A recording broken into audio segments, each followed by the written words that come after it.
Hey everyone, welcome to another painting process video. I'll be showing you a process of my Dandadan piece from last year, and I want to also discuss a topic here, and it's basically me being Captain Obvious. There is an age-old question that a lot of artists starting out would always ask. How do you find your style? Now, something that I've asked around when I was starting my career as well, when most people start out, they're usually just doing the grunt work, just the technical stuff that is adaptable to a studio or client.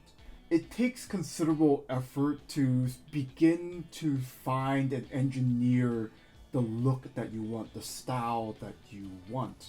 And over time, as you refine it, that's when clients start wanting your work and your style rather than just adapting to whatever people want. So, really, how do you find your style? It's really simple. Of all the answers that I've gotten from many artists, the best one is just being honest with yourself. And as I got more experience, I kind of pinpointed to a very simple sentence that you can tell yourself. You draw what you want to see. Simple on paper, but as you would imagine, there's a lot more to it when it comes to developing your style and drawing what you want. The simple fact is that it's very, very hard to draw something that you can't tolerate. It's easy for people to say, hey, just do the Disney style, go work in Disney, and that sort of thing.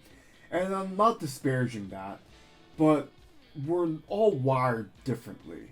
If you are constantly adhering to what you think is going to make the most money and get the most attention, if you're not passionate about it, eventually you will break. And there will be people who are better at doing that style because they are truly passionate in it. Whereas you may just be forcing yourself to do it just for the sake of doing a job. Trust me on this. I've seen many, many accounts of artists. You can only fake it for so long before your true self comes into your work, regardless of whether you want it to or not. As you draw more and more, you're going to have stronger and stronger opinions on how to interpret subjects and the world around you. And that will be what will create your style. You draw what you want to see. It sounds horrible, but the way I like to see it is you start off very open minded and open ended with your work. And as you grow older, you start to get more close minded. And I don't mean that in a bad way. You will have to develop your own ego when it comes to how you want to pull off your work. And wouldn't we all want to put our own voice in our work? When you naturally be honest with yourself and you draw what you want to see, you'll have your style. Now, I will make a mention now that if you're doing professional work, you will have to compromise a bit just for your clients and the market in general.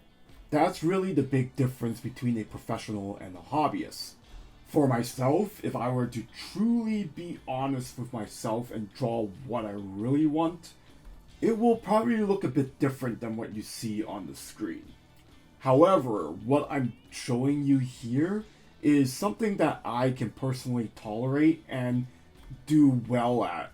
In other words, I am passionate just enough so that I can do the job without completely compromising who I am. I enjoy my anime, I enjoy my video games, so I definitely incorporate that into my work. But I don't want to go too far into that direction where the market doesn't want that sort of thing. What each artist's tolerance it varies to each individual. So, for instance, using myself as an example, I'm going to draw subject matter that I'm not exactly the biggest fan of when I'm doing things for clients. But given my experience now, I do want to make it clear to all my potential clients that I want to do it my own way at the very least.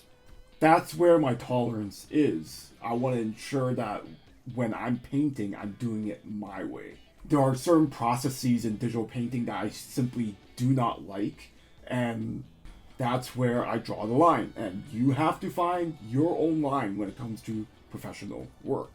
And really, the way to think about it is that if you're just compromising your entire self for a client, you're doing stuff that you don't like and a style that you don't want to see, then you can't really be proud of yourself having your name on the credits of, let's say, a video game or a show, knowing that you gave up your own honesty and yourself to this production.